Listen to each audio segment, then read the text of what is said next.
चांद से सुंदर लागेलू ए जान हमर, दिलवा में बस गईलू बन के हम सफर।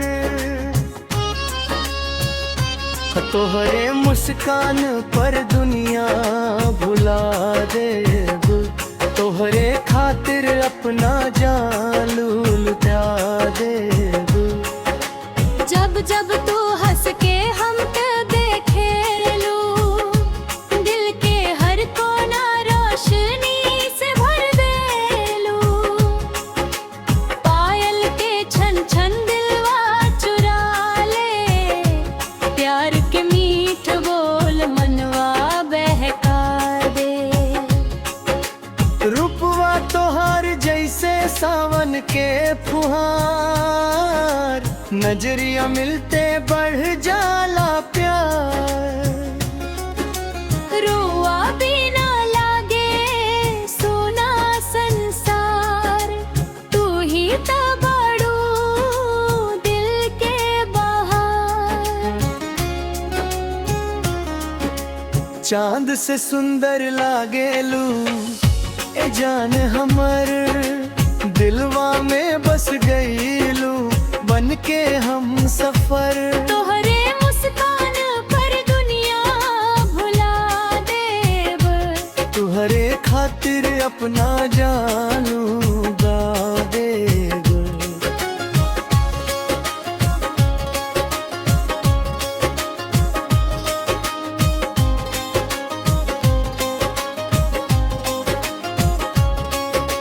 सांझ के बेला होखे या भोर, तोहरे सपना में हर ओर। हथवा में हथवा जब तू धरबू, हर जन्म हमके अपना कहबू। गंगा के धारा जैसन पावन प्यार, कभी न होई एह में दीवार।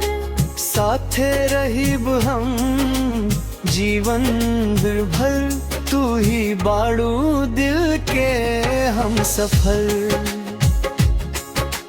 बरगद के छाँव में बैठ के एक दिन, लिखब हम प्यार के मीठ गीत रे। रुआ नाम के हर धड़कन गाई, संगे बीती हम कहिक। लाल चुनरिया में लागेलू रानी, देख के तोहरा खो जाला जवानी। कजरारी अखियां मारे इशारा, दिलवा कहे तू ही सहारा। तोहरे बिना न लागे चैन,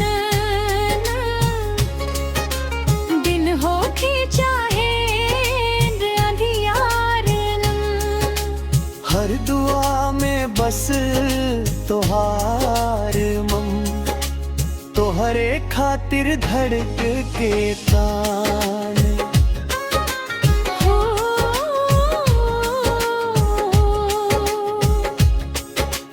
फूल खिली त तोहार याद आवे, ठंडी हवा तोहार खुशबू लावे। सावन फागुन हर त्योहार, तोहरे संग लागे शानदार।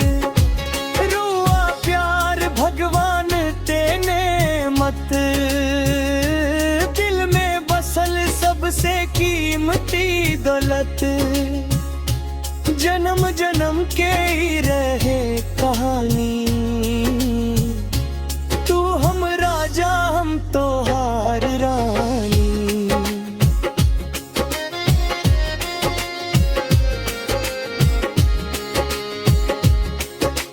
चांद से सुंदर लागेलू ए जान हमरे।